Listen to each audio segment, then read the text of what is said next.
નમસ્કાર. KNMP પટેલ સાર્વજનિક વિદ્યાલય અમરોલીમાંથી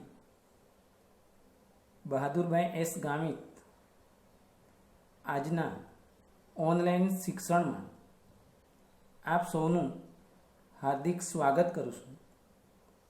વિદ્યાર્થી મિત્રો, આજે આપણે ધોરણ 10 વિષય ગુજરાતી વિષયાંક નંબર 13 જેનું શીર્ષક છે વતનથી વિદાય થતા પદ્ય. આ કાવ્યનો સાહિત્ય પ્રકાર છે સોનેટ અને કવિનું નામ છે જયંત પાઠક. વિદ્યાર્થી મિત્રો, કાવ્યની શરૂઆત કરીએ તે પહેલાં હું તમને સાહિત્ય પ્રકાર સોનેટ વિશે સમજૂતી આપીશ. જે કાવ્યમાં 14 પંક્તિઓ હોય એટલે કે 14 પંક્તિઓમાં લખાયેલા કાવ્યને સોનેટ કાવ્ય તરીકે ઓળખી શકાય છે. ગુજરાતી સાહિત્યમાં સૌપ્રથમ સોનેટના રચયિતા હતા બળવંતરાય કલ્યાણરાય ઠાકોર, જેને આપણે બક ઠાકોર તરીકે ઓળખીએ છીએ.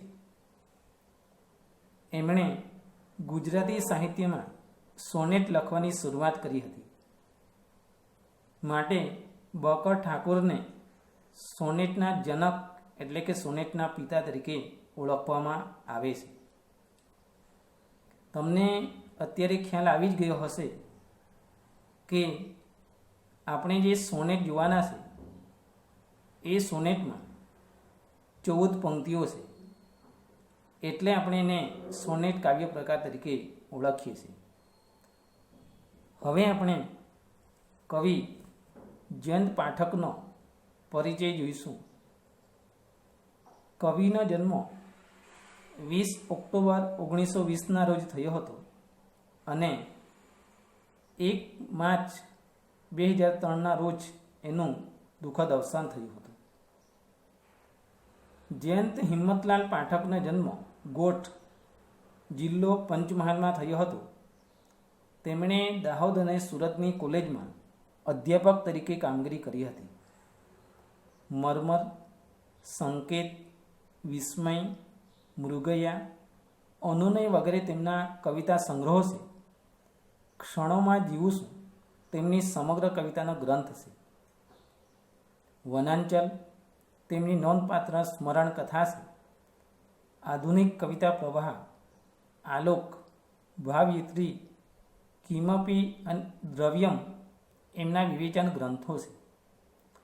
તેમને રણજીતરામ સુવર્ણચંદ્રક, ગુજરાત સાહિત્ય અકાદમી ગાંધીનગર અને સાહિત્ય અકાદમી દિલ્હીના એવોર્ડ પ્રાપ્ત થયા છે.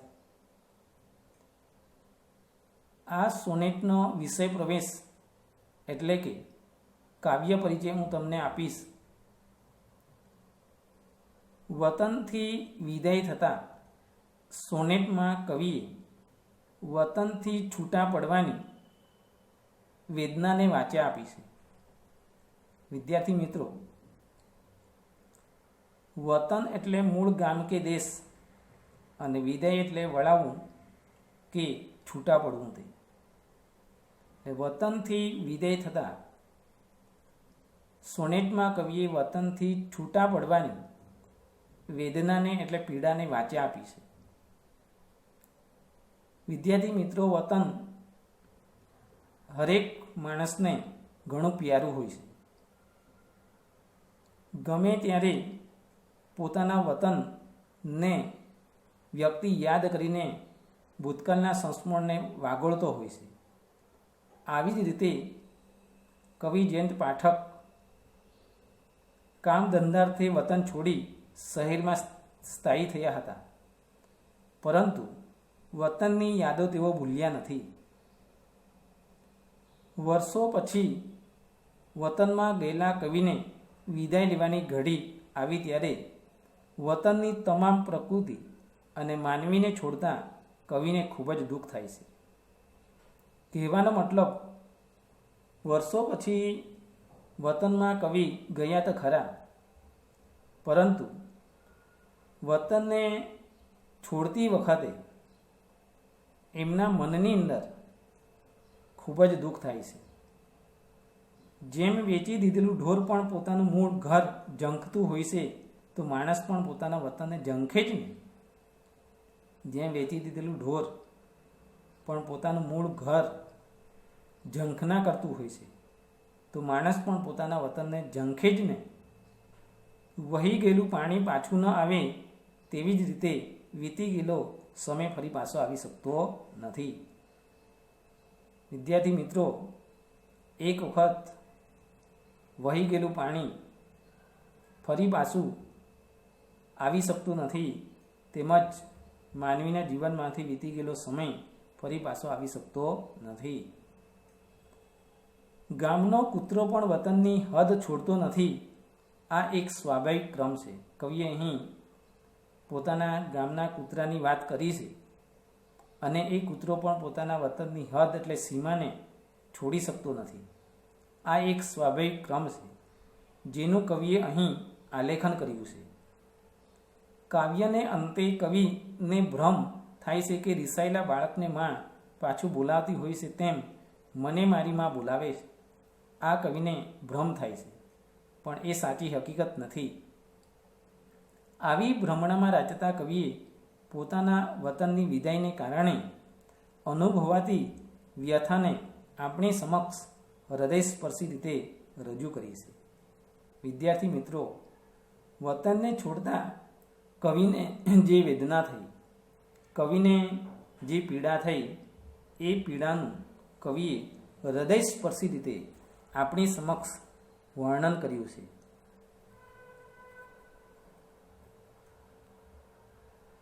વર્ષો પછી વતનમાં ગયેલા કાવ્ય નાયક એટલે કવિ જયંત પાઠકને વતનથી વિદાય થવાનું હોય છે, ત્યારે અનુભવાતી આ પીડા આ સોનેટમાં વ્યક્ત થઈ છે. ઘણા વર્ષો પછી જે વન એટલે જંગલ, જન એટલે માણસ, ખેતર, કોતર એટલે જમીન કે પર્વતમાં ઊંડો પહોળો ખાડો, ડુંગર, નદી મળ્યા હતા, એમને છોડવાની ક્ષણ એટલે સમય આવી ગયો છે. જેમ ઢોર વેચાઈ ગયા પછી પોતાના મૂળ ઘરને ઝંખતું હોય, એમ કવિ પોતાના મૂળ પરિવેશ એટલે વાતાવરણને ઝંખ્યા કરે છે. પગ ઉપડતા નથી.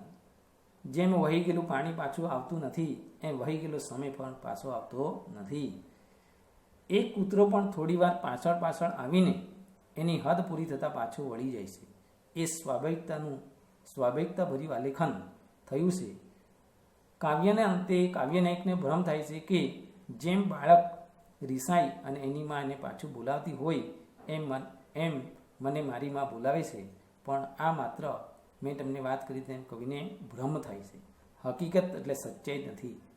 આમ વતન વિચ્છેદને કારણે, વતનને છોડવાને કારણે અનુભવાતી કરુણતાને ખૂબ સુંદર રીતે કવિએ આ સોનેટમાં આપણી સમક્ષ મૂકી આપી છે.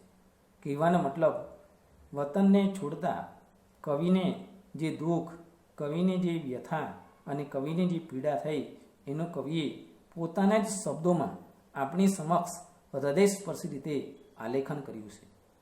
હવે આપણે આ સોનેટ જોઈશું.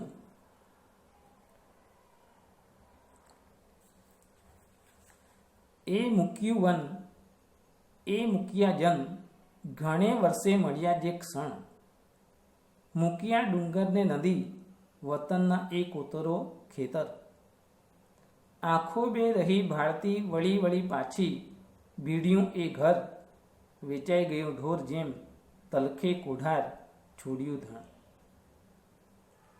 કવિ પ્રથમ 4 પંક્તિઓમાં આપણને સમજાવે છે કે મૂક્યું એટલે છોડ્યું, વન એટલે જંગલ, ને જન એટલે માણસ, ક્ષણ એટલે સમય, કોતરો એટલે જમીન કે પર્વતમાં ઊંડો પડેલો પહોળો ખાડો,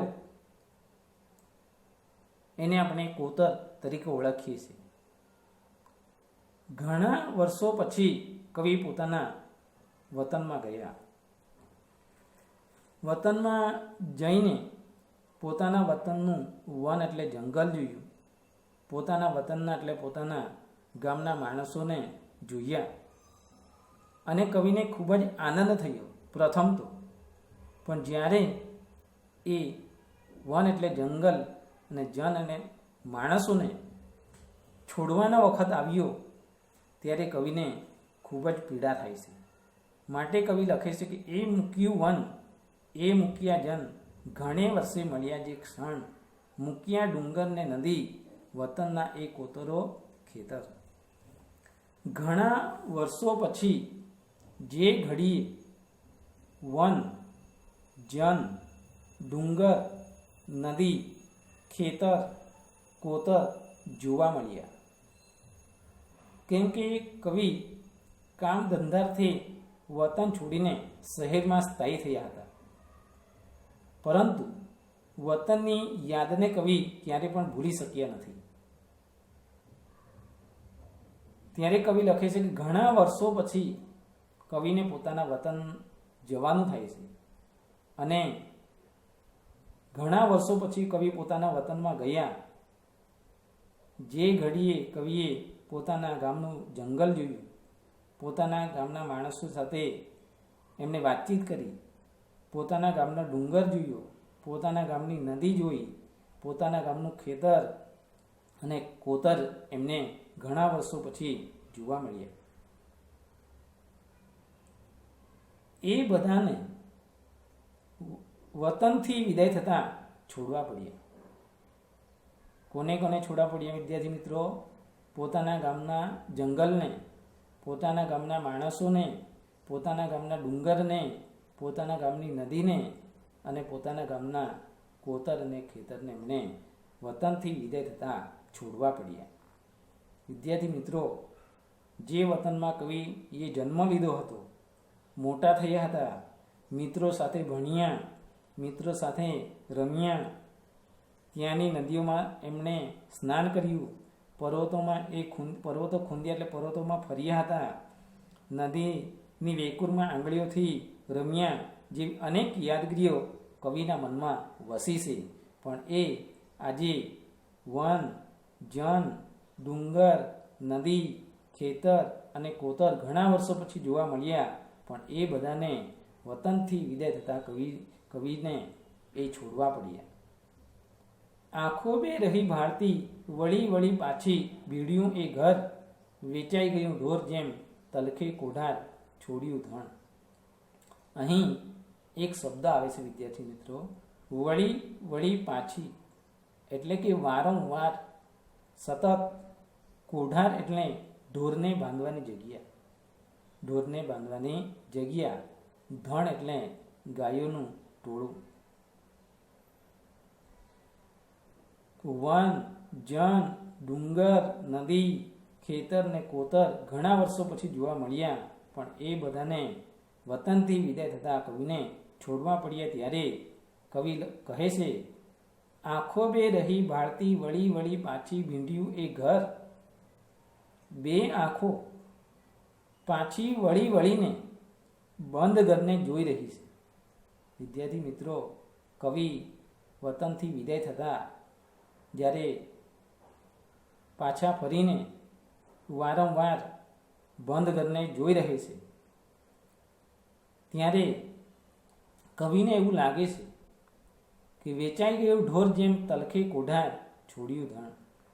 જેમ છોડેલું ધણ અને વેચાઈ ગયેલું ઢોર કોઢારથી બંધાવા વ્યાકુળ હોય. વિદ્યાર્થી મિત્રો, આપણા ઘરે કોઈ ગાય, કોઈ ભેંસ અથવા કોઈ પશુ પ્રાણીને આપણે પાળીએ છીએ, ત્યારે એને આપણે જંગલની અંદર ઘાસચારો ચરાવવા માટે જઈએ છીએ, ત્યારે સવારે જઈએ ને સાંજે એને પાછા લાવીએ છીએ, ત્યારે પોતાના કોઢારમાં એ બંધાવાને માટે વ્યાકુળ હોય, હેરાન પરેશાન થતું હોય.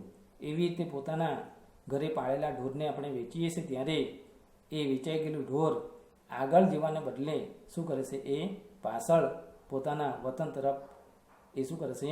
ખેંચે છે. માટે કવિ લખે છે કે મારી બે આંખો મારી બે આંખો પાછી વળી વળીને પોતાના બંધ ઘરને જોઈ રહી છે. જેમ છોડેલું ધણ અને વેચાઈ ગયેલું ઢોર કોઢારથી બંધાવવા માટે વ્યાકુળ હોય એવી જ વ્યાકુળતા કવિને થાય છે. વિદ્યાર્થી મિત્રો, કવિએ વતનથી વિદાય તો લીધી, પણ આગળ વધતા વધતા કવિ વારંવાર પોતાના બંધ ઘરને ફરીને શું કરે છે? પાછો જુએ છે. અને કવિને એવું લાગે છે વિદ્યાર્થી મિત્રો કે જેમ વેચાઈ ગયેલું ઢોર, પ્રાણી, પશુ અને જ્યારે ઘાસચારો ચરાવવાને માટે લઈ ગયેલા ધણ એટલે ગાયના ટોળું જેમ પોતાના કોઢાર પર બંધાવવાને માટે વ્યાકુળ હોય એવી જ વ્યાકુળતા કવિને થાય છે. વિદ્યાર્થી મિત્રો, કવિનો આ વતન પ્રત્યેનો પ્રેમ અહીં જોવા મળે છે. ઘરને બંધ તો કરી દીધો વિદ્યાર્થી મિત્રો, શહેર તરફ જવા માટે પગ ઉપાડ્યા, પણ કવિની બે આંખો વારંવાર પોતાના બંધ ઘરને શું કરે છે? જોઈ રહે છે. જેમ વેચાઈ ગયેલું ઢોર પોતાના કોઢારમાં જ્યાં બંધાતું હતું ત્યાં બંધાવાને માટે વ્યાકુળ થતું હોય, જેમ ઘાસ ચરવાને માટે છોડેલું ધણ સાંજના સમયે પાછું કોઢારમાં બંધવા માટે વ્યાકુળતા પ્રગટ કરતું હોય એવી જ વ્યાકુળતા પોતાનું વતનને છોડતા કવિને થાય છે. કવિ આગળ લખે છે, કેડી આગળ જાય પાઈ અવળા કેમે કરી ઉપડે, આંખો જે ભરાઈ વાટ તરુની કાંટાળી ડાળી નડે, હૈયું ઉઝરડાઈ રક્ત રસિયા ફૂટે ધીમેથી જમે, આઘે વેકુરથી નદીની હજી આ આંગળીઓ રમે. અહીં આપણે શબ્દ જોઈશું. કેડી એટલે સાંકડો પગ રસ્તો, એને આપણે બીજા શબ્દમાં પગદંડી કહીએ છીએ. વિદ્યાર્થી મિત્રો, ગામની અંદર પોતાના ઘરે જવાને માટે રસ્તો પહોળો રસ્તો ન હોય, પણ શું હોય? પગદંડી હોય, સાંકડો રસ્તો હોય કે એ પગદંડી પર એક જ માણસ ચાલી શકે. પાય એટલે પગ, અવળું એટલે વાંકું, આડું, ઊંધું, વાટ એટલે માર્ગ, રસ્તો, અને ડાળી એટલે શાખા, નડવું એટલે અવરોધવું, આડખીલી રૂપ બનવું, રક્ત ટસિયા એટલે લોહીની ટસરો, લોહી જમવું તે, ને જમવું એટલે લોહીનું થોડી થોડી વારે ઝરવું, વેકુર એટલે નદીની રેતી, વેકુર એટલે નદીની રેતી. આ શબ્દને આપણે જોવાના છે. કેડી એટલે પગ રસ્તો, બીજા શબ્દમાં કહીએ તો પગદંડી, પાય એટલે પગ, અવળા એટલે વાંકું, આડું, ઊંધું, વાટ એટલે માર્ગ, રસ્તો, તરુ એટલે ઝાડ, ડાળી એટલે શાખા, નડવું એટલે અવરોધવું, આડખીલી રૂપ બનવું, રક્ત રસિયા એટલે લોહીની ટસરો, કહેવાનો મતલબ લોહીનું જમવું, વેકુર એટલે નદીની રેતી. અને કવિ કહે છે, કેડી આગળ જાય પાય અવળા કેમે કરી ઉપડે. કવિની વ્યાકુળતા જુઓ વિદ્યાર્થી મિત્રો. વતનનું ઘર છોડી કેડી તરફ આગળ વધું છું. વતનનું ઘર, કવિએ ઘરના બારણાને તાળું મારી દીધું અને વતનનું ઘર છોડીને કેડી એટલે સાંકડા પગ રસ્તા તરફ કવિ આગળ વધે છે, પણ પગ અવળા પડે છે. પણ પગ આગળ વધવાને બદલે પગ પાછળ હટે છે. વિદ્યાર્થી મિત્રો, કવિની વ્યાકુળતા તમે જુઓ કે વતનનું ઘર છોડીને કેડી તરફ કવિ આગળ વધે છે, પગ રસ્તા સાંકડા પગ રસ્તા તરફ આગળ વધે છે શહેર તરફ જવાને માટે, પણ પગ સીધા પડવાને બદલે અવળા પડે છે, પાછળ હટે છે, વતન ભણી વધે છે. કેમે કરીને મહા મહેનતે આગળ ઉપડે છે. કેમે કરી ઉપડે કવિ લખે છે કે કેમે કરીને એટલે મહા મહેનતે આગળ ઉપડે છે, આંખો જે ભરાય વાટ તરુની કાંટાળી ડાળી નડે. આંખોમાં આંસુ ભરાય છે વિદ્યાર્થી મિત્રો. કવિની આંખની અંદર આંસુ આવી જાય છે. રસ્તે જતા વૃક્ષની કાંટાળી ડાળી કવિને નડે છે.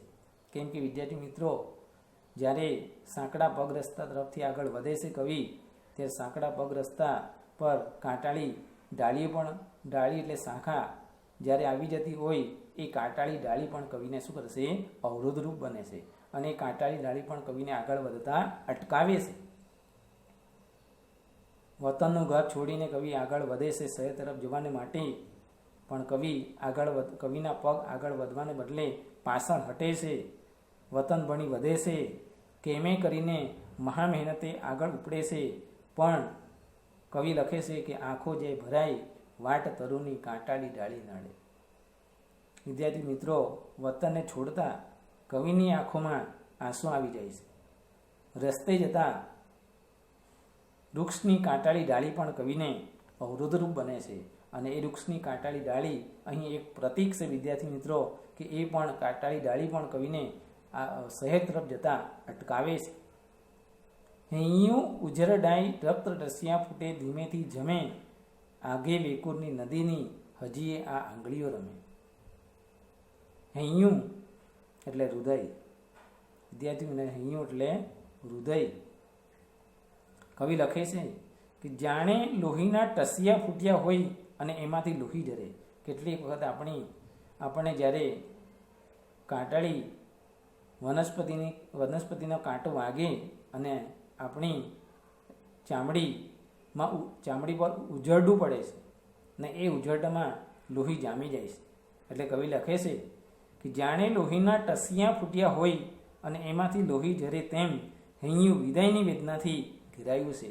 જ્યારે આપણને કાંટો વાગે અને એ કાંટો વાગવાને કારણે લોહી જામી જાય, અને એ લોહી જામવાને કારણે આપણને જેવી વેદના થાય એવી જ વેદના કવિને વતનથી વિદાય થતા થાય છે. જાણે લોહીના ટસિયા ફૂટ્યા હોય ને એમાંથી લોહી ઝરે તેમ હૈયું એટલે કવિનું હૃદય વિદાયની વેદનાથી ઘેરાયું છે. આઘે વેકુરની નદીની હજીએ આ આંગળીઓ રમે. વેકુર એટલે નદીનો પટ, નદીની રેતી. કવિ લખે છે કે જે નદીની અંદર કવિ નાનપણની અંદર નાહ્યો હતો, નાનપણની અંદર એમણે સ્નાન કર્યું હતું, અને એ જ નદીને કવિ દૂરથી જુએ છે. દૂર નદીની વેકુરમાં હજી આજે આ આંગળીઓ રમે છે. જ્યારે કવિ નાનો હતો અને એ નદીમાં સ્નાન કરતા હતા અને નદીના પટમાં, નદીની રેતીમાં શું કરતા હતા? રમતા હતા. અને એ યાદ કવિને આજે આવે છે, અને કવિ દૂરથી જુએ છે તે નદીની વેકુટને નદીની રેતીમાં હજી આજે પણ જ્યારે વતનથી વિદાય લેતા કવિને આજે પણ જે નદીની રેતીમાં આંગળીઓ પાડીને કવિ રમતો હતો, એ આંગળીઓ આજે પણ કવિને શું કરે છે? દૂરથી જુએ છે ત્યારે જાણે રમતી હોય એવું કવિને યાદ આવે છે. કવિએ પોતાના બાળપણને પણ અહીં યાદ કર્યું છે. જે નદીમાં કવિ નદીના પાણીમાં સ્નાન કરતો હતો, અને નદીના રેતીમાં કવિ આંગળીઓ દ્વારા જે કંઈ ચિત્રો પાડીને જે કંઈ એ રમતો હતો, એ હજી પણ આજે એ નદીની વેકુરમાં કવિની આંગળીઓ જાણે રમતી હોય એવું કવિને લાગે છે. વિદ્યાર્થી મિત્રો, ભલે કવિ વતન છોડીને શહેરમાં એમણે વસવાટ કર્યો હતો, પણ વતનની યાદોને કવિ હજુ પણ ભૂલી શક્યા નથી. અને એ જ વતનને છોડતા કવિને ખૂબ જ વેદના, ખૂબ જ પીડા અને ખૂબ જ વેદના કવિને થાય છે. અને કવિ આગળ લખે છે, ચાલો જીવ જવાનું આગળ, નહીં આ કાળના વહેણમાં, પાછા ઉપરવાસ શક્ય વહેવું, પાણી લૂછો નેણના. ભારો લઈ ભૂતનો જે સિરે વણ પૂછીએ, સા વેઠિયા ચાલવું, સાથે શ્વાન પૂરી થતા હદ હવે એને પાછા જવું. વિદ્યાર્થી મિત્રો, કવિ લખે છે, કવિનું હૃદય વેદનાથી ભરાઈ ગયું છે.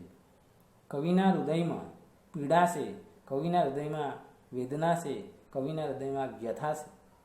પોતાના વતનને છોડતા કવિ કેટલો આકુળ અને વ્યાકુળ થઈ જાય છે. અને કવિ લખે છે, ચાલો જીવ જવાનું આગળ, નહીં આ કાળના વહેણમાં, પાછા ઉપરવાસ શક્ય હોવું, પાણી લૂછો નેણ. ભારો લઈ ભૂતનો સિરે વણ પૂછે, સા વેઠિયા ચાલુ, આ શ્વાન પૂરી થતા હદ હવે એને પાછા જવું. કવિ લખે છે, કાળ એટલે સમય. વિદ્યાર્થી મિત્રો, કાળ એટલે સમય. ઉપરવાસ એટલે પવન કે પાણીના વહેણની વિરુદ્ધ દિશાએ, પવન કે પાણીના વહેણની વિરુદ્ધ દિશાએ એને ઉપરવાસ કહેવામાં આવે. એટલે કે ઉપલા ભાગે ભાગે ગામની બહારનો વસવાટ. અને બીજો શબ્દ છે વેઠીઓ. વેઠીઓ એટલે વગર મહેનતાણાથી કામ કરનાર, વગર મજૂરીએ કામ કરનાર, તેને આપણે શું કહીએ? વેઠીઓ. અને શ્વાન એટલે કૂતરો. હદ એટલે સીમા, હદ એટલે સીમા, સરહદ. કવિ લખે છે, પોતાના હૃદયમાં કવિને વેદના છે, પોતાના હૃદયમાં કવિને પીડા છે, અને પોતાનું વતન છોડતા કવિને ખૂબ જ દુઃખ થાય છે. ત્યારે કવિ પોતાના જીવને તૈયાર કરે છે. ચાલો જીવ જવાનું આગળ, નહીં આ કાળના વહેણમાં, પાછા ઉપરવાસ શક્ય વહવું, પાણી લૂછો નેણમાં. નેણ એટલે આંખ. ચાલો જીવ આગળ જવાનું છે, કાળના વહેણમાં વહી ગયેલો સમય પાછો આવવાનો નથી. કાળના વહેણમાં વહી ગયેલો સમય પાછો આવવાનો નથી. વિદ્યાર્થી મિત્રો, એક વખત માણસના જીવનમાંથી નીકળી ગયેલો સમય અને માણસના શરીરમાંથી નીકળી ગયેલો પ્રાણ ફરી પાછો ક્યારે પણ આવી શકતો નથી. માટે કવિ લખે છે કે ચાલો જીવ આગળ જવાનું છે, એટલે શહેર તરફ જવાનું છે. કાળ એટલે સમયના વહેણમાં વહી ગયેલો સમય ફરી પાછો આવી શકવાનો નથી. એક વખત માણસના જીવનમાંથી નીકળી ગયેલો સમય અને નદીમાં વહી ગયેલું પાણી ફરી પાછું આગળ ફરી પાછું આવી શકતું નથી. વિદ્યાર્થી મિત્રો, કહેવાનો મતલબ એવો છે કે કવિનો જીવ આગળ વધવા માટે તૈયાર નથી. માટે કહે કે ચાલો જીવ આગળ જવાનું છે. કાળના એટલે સમયના વહેણમાં વહી ગયેલો સમય ફરી પાછો આવવાનો નથી. પાછા ઉપરવાસ શક્ય વહવું, પાણી લૂછું નેણના. ફરી પાછા ઉપરવાસ જવાનું છે, એટલે કે શહેર તરફ આગળ વધવાનું છે. આંખના આંસુને લૂછી નાખો. કવિની આંખોમાં આંસુ આવી ગયા છે અને કવિ વતનને છોડતા કવિને ખૂબ જ દુઃખ થયું અને કવિની આંખો આંસુથી ભરાઈ ગઈ. માટે જીવને તૈયાર કરે, જીવને કહે છે કે આંખના આંસુને તમે લૂછી નાખો. વીતી ગયેલો સમયનો ભારો માથે લઈ ગુલામની જેમ પૂછ્યા વગર ચાલવાનું છે. અને કવિ લખે છે, ભારો લઈ ભૂતના શિરે વણ પૂછીએ શા વેઠિયા ચાલુ. વીતી ગયેલા સમયનો ભારો એટલે ભૂતકાળના સંસ્મરણનો ભારો માથે લઈ ગુલામની જેમ, વગર મહેનતાણાથી કામ કરનાર ગુલામની જેમ, વેઠિયાની જેમ પૂછ્યા વગર આગળ વધવાનું છે. વિદ્યાર્થી મિત્રો, કવિ પોતાના જીવને કહેશે કે વીતી ગયેલા સમયનો ભારો એટલે ભૂતકાળના સંસ્મરણને યાદ કરીને ભારો માથા પર લઈને ગુલામની જેમ પૂછ્યા વગર આગળ એટલે શહેર તરફ ચાલવાનું છે. સાથે શ્વાન પૂરી થતા હદ હવે એને પાછા જવું. પણ વતનની હદ પૂરી થતા એને એટલે કૂતરાને પાછા વળી જવાનું છે. કેમ કે કવિ જ્યારે પોતાના વતનના ઘરથી શહેર તરફ આગળ વધતો હતો ત્યારે ગામનો કૂતરો પણ કવિની સાથે ચાલતો હતો. પણ કવિ કહે છે કે સાથે શ્વાન પૂરી થતા હદ હવે એને પાછા જવું.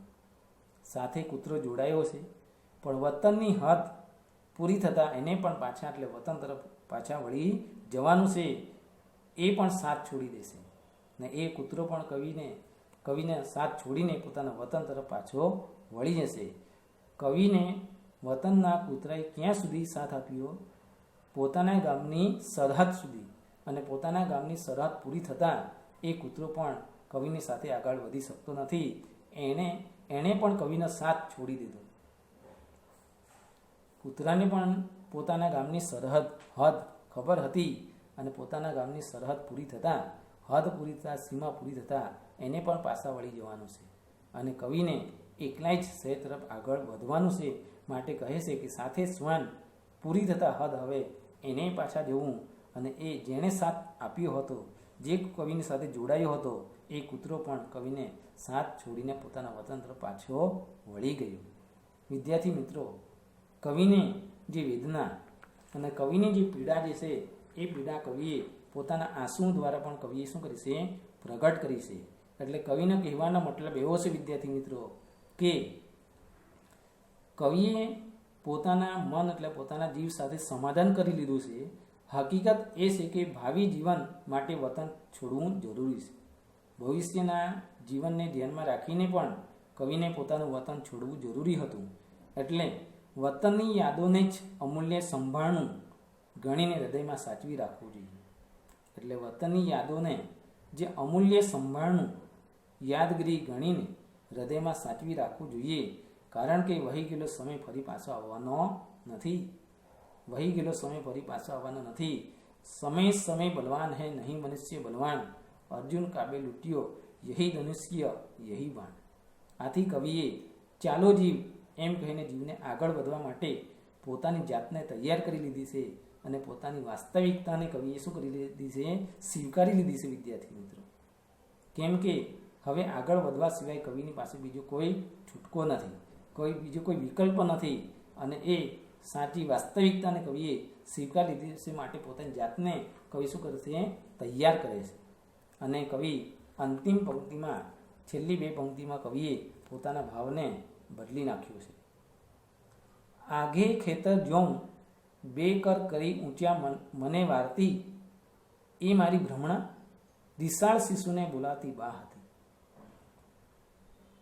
આઘે એટલે દૂર, આઘે એટલે દૂર, કર એટલે હાથ, ભ્રમણા એટલે ભ્રમ ભ્રાંતિ, રિસાળ એટલે મન દુઃખથી નારાજ થઈ જવું, રિસાળ એટલે મન દુઃખથી નારાજ થઈ દૂર જવું, શિશુ એટલે બાળક, ને ભૂત એટલે ભૂતકાળ એટલે કે વીતી ગયેલો સમય. વિદ્યાર્થી મિત્રો, છેલ્લી બે પંક્તિમાં કવિ પોતાના ભાવને બદલી નાખે છે અને કવિ લખે છે, શું કહે છે કે દૂરથી ખેતરને હું જોઉં છું. કેમ કે કવિ આગળ વધતા વધતા દૂર ચાલ્યા ગયા અને દૂરથી કવિ ખેતરને જુએ છે. ત્યાં બે હાથ ઊંચા કરી મને વારતી. કવિ ચાલતા ચાલતા આગળ વધી ગયા. કૂતરાએ પણ એમને સાથે જે સાથ આપ્યો હતો તેને પણ છોડી દીધો. એ પણ પોતાના વતન તરફ પાછો વળી ગયો અને દૂરથી કવિ પોતાના ખેતર તરફ જુએ છે. ત્યારે બે હાથ ઊંચા કરી મને વારતી એટલે મને અટકાવતી એ મારી ભ્રમણા હતી, એ મારો ભ્રમ હતો, એ મારી ભ્રાંતિ હતી. રિસાળ શિશુને બોલાતી બા હતી કે પછી રિસાઈ ગયેલા શિશુ એટલે બાળકને બોલાવતી બા હતી. એવી ભ્રમણા કવિને થાય છે.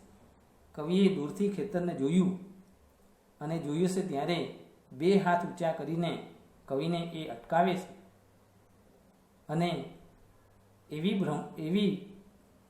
ભ્રમણા કવિને થાય છે કે રિસાઈ ગયેલા બાળકને એટલે રિસાઈ ગયેલા બાળકને બોલાવતી એ બા હતી. એવી ભ્રમણા કવિને થાય છે. એ ખરેખર મારી ભ્રમણા હતી કે રિસાઈ ગયેલા બાળકને બોલાવતી બા હતી. કવિ અંતિમ પંક્તિમાં આપણને સૂચવે છે કે